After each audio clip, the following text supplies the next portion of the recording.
Isang mapagpalang araw po sa ating lahat. Muli ako si Emmanuel o Alejandre. Ito ang aking daily devotion ngayong April 28. And for today, we are going to be talking about why should you date your spouse. Now this is about Solomon's song, specifically the Song of Songs, na kung saan meron siyang pinapatunguhan dito na babae na he treats as the one, no? And they go back and forth going about lines about how they love each other. Magbabasa tayo ng ilang verses mula sa Song of Songs because this is a very long, no? Ito mula sa babae. It says here, "My beloved is mine and I am his. He browses among the lilies." So, it's a very very romantic line na naghihinuha ng talagang intimacy nilang dalawa ni Solomon. And Solomon in return has said this: "There are 60 queens and 80 concubines, and virgins without number. My dove, my perfect one, is the only one. The only one of her mother, dear to her who bore her. The young woman saw her and called her blessed. The queens and concubines also, and they praised her." So, dito, medyo hypocritical actually.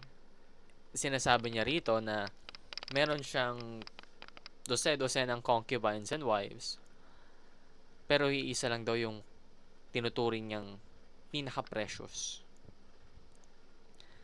But that is because love within marriage is meant to be passionate, exclusive, and covenantal.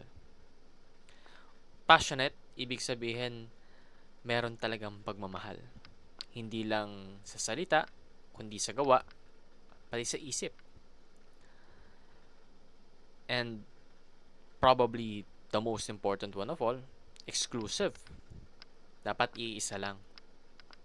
So, ipinangunahan niya na eh. Sinabi niya, 90 plus concubines. Then bigla niya sasabihin na one dove. It's hypocritical, but it also means that merong tinuturing si Solomon na isang natatangi niya. And that is what we should gather doon sa Song of Songs, no?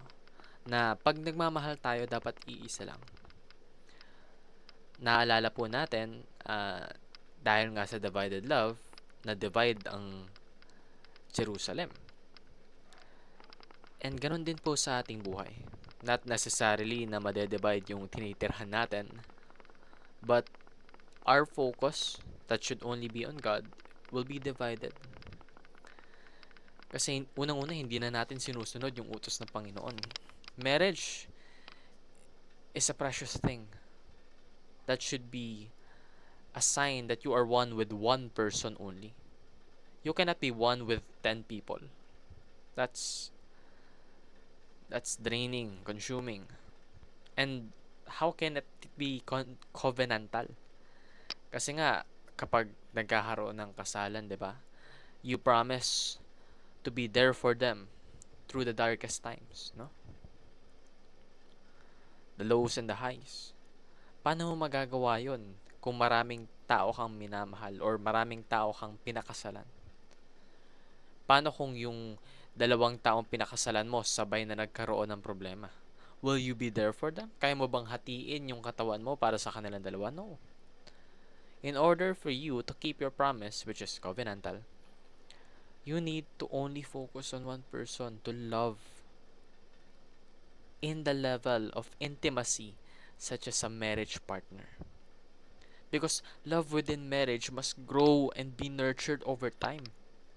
And if you are going to love many people at once in the context of marriage, then how can you grow those people at the same time? Hindi naman pwede na sabay-sabay mo silang makilala, sabay-sabay mo silang mas mahalin. No. Lagi po nating tatandaan, loving is a choice. And loving one individual only is also another choice na kailangan natin gawin. Kasi nga mahal natin yung isang tao na yun. For me kasi, yung pagmamahal na in terms of marriage is above and beyond yung pagmamahal na tinatawag natin when it comes to dating, no? Maaring jowa mo yung isang tao, pero hindi sa ganung level na gusto mo silang pakasalan. That is why once you have already married, kailangan yun na talaga yung person na paggugugulan mo ng buhay mo. Because love within marriage points to the greater reality of Christ and the church. Tatandaan po natin, parang marriage relationship na rin yung Christ and the church, no? They are one. And without the other, they will not fulfill their highest potential.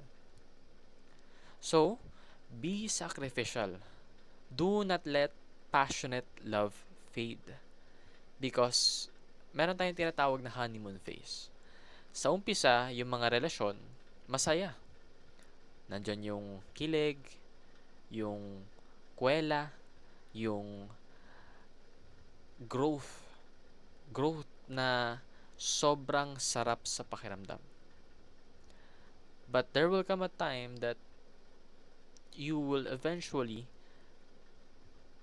have a faded spark na kung saan nandyan na yung alitan, nandyan na yung sagutan, and in that certain point of the relationship, you should be intentional. Do not let your marriage stagnate. Yung hahayaan mo lang na ganun yung mangyayari, napapansin mo naman na hindi mo pa rin ginagawa ng aksyon. You need to be the one to take initiative. Kung nakikita mo na napapadalas yung pag-aaway nyo, pag-usapan nyo, ayusin nyo. Let the person that you are married with feel loved.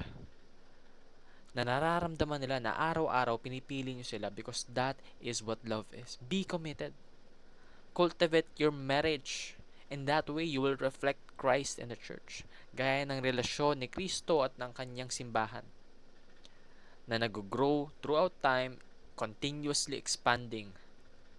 May mga times na yung church, tayo, lumalayo sa Panginoon, but we know that we should repent and we should come back to Christ. So, in that way, ganon din po sa pagkakasal. May mga pagkakataon na mag-aaway, magkakaroon ng malaking alitan. Pero at the end of the day, dapat kayong dalawa pa rin yung magkasama. So, yun lamang po ang aking daily devotion. Maraming salamat sa pakikinig. Pagpalain po tayong lahat. Let us all give glory to God.